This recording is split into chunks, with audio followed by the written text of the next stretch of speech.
ہو جاتا ہے، ڈیزل پہ چلتا ہے لیکن گیس پہ بھی وہ سستا پڑتا ہے، تو یہ میری تجویز تھی۔ سر دوسرا مسئلہ یہ ہے کہ ای او بی آئی کا ادارہ وزارت محنت میں آتا تھا اور 18ویں ترمیم کے تحت وہ ڈیوالو ہوا، لیکن افسوس کی بات یہ ہے کہ وفاقی حکومت کے تحت ای او بی آئی کو روک لیا گیا اور وہ صوبے میں ڈیوالو نہیں ہوا۔ اربوں روپے مزدوروں کے اس میں پڑے ہیں لیکن وہ ڈیوالو نہیں کیا گیا۔ دوسرا سر سونے پہ سہاگا یہ کہ ان کی جو پنشن تھی وہ 8,500 تھی، اس میں اتنا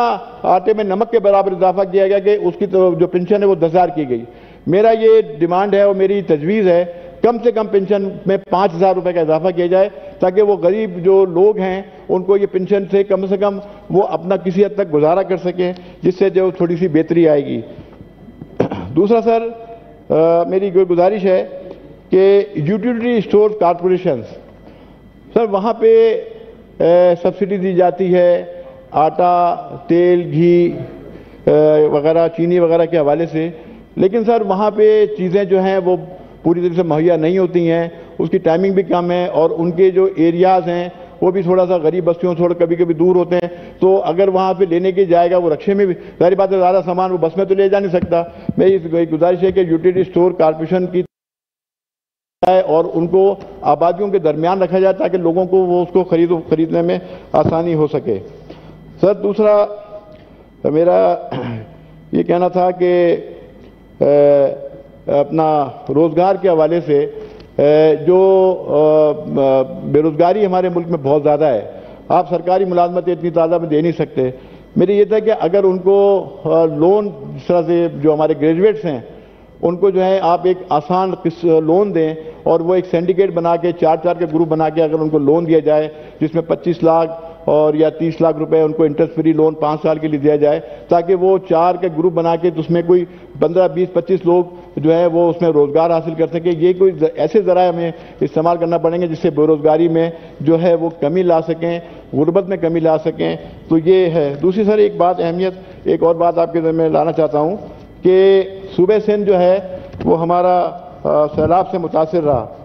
لیکن افسوس کی بات سر یہ ہے کہ ابھی تک حکومت پاکستان کی طرف سے ہمیں جو 2022 کا جو سیلاب ہے اس کے جو فنڈز ملے تھے وہ ابھی تک جو ہے وہ اس کا انتظار ہے، ہمیں وہ فنڈز جو ہیں وہ برابر دیے جائیں تاکہ صوبے کے ساتھ جو میچنگ ہماری جو اس کی وہ ہے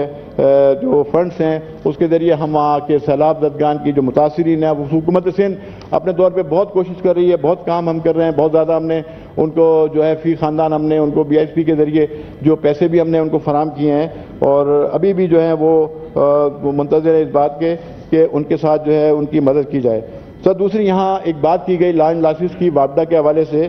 صوبہ سندھ میں لائن لاسز کی بات کی گئی کہ وہ صوبوں سے اس کی ریکوری کی جائے۔ اب لائن لاسز کی ذمہ داری وابڈا ہے۔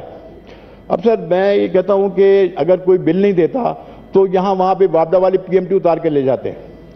میں کہتا ہوں اگر میں بل نہیں دیتا میرا میٹر نکال لیں، میرا ڈسکنیکٹ کریں، لیکن پوری آبادی کو متاثر نہ کریں۔ جو بل دیتا ہے وہ بھی متاثر ہے، جو نہیں دیتا وہ بھی متاثر ہے، تو یہاں پہ یہ انصاف نہیں ہوتا۔ یہ لائن لاسز کے ذمہ دار جو ہے وابڈا ہے اور ان سے اس کا جو ہے وہ بات پوچھ کرنا چاہیے۔ جہاں تک سر بات کی عرفان صدیقی صاحب نے ورکنگ جرنلسٹ کی انشورنس کی، اچھی چیز ہے۔ میں تو یہ بھی کہوں گا کہ ورکنگ جرنلسٹ کے ساتھ ساتھ ان کی فیملی کی بھی اس میں انشورنس ہونی چاہیے اور تاکہ وہ جو ورکنگ جرنلسٹ ہے کیونکہ اس میں صحت کے بہت زیادہ مسائل رہتے ہیں تاکہ ان کو اسی سہولت حاصل ہو گئے۔ اور ریڈیو پاکستان کے حوالے سے میں تائید کرتا ہوں عرفان صدیقی صاحب کی کہ ریڈیو کے لائسنس جو ہیں جو گاڑیوں میں ہوتے ہیں اس کی فیس کا وہ کیا جائے، کیونکہ ریڈیو پاکستان کے ملازمین ہمیشہ احتجاج کرتے ہیں، ان کی پینشنز کا ایشو ہے، ان کی تنخواہوں کا ایشو ہے، تو سر یہ مسائل ہیں۔ تو بس میں اس کے ساتھ آپ نے وقت دیا، بہت شکریہ۔ جی سینیٹر میاں رضا ربانی صاحب۔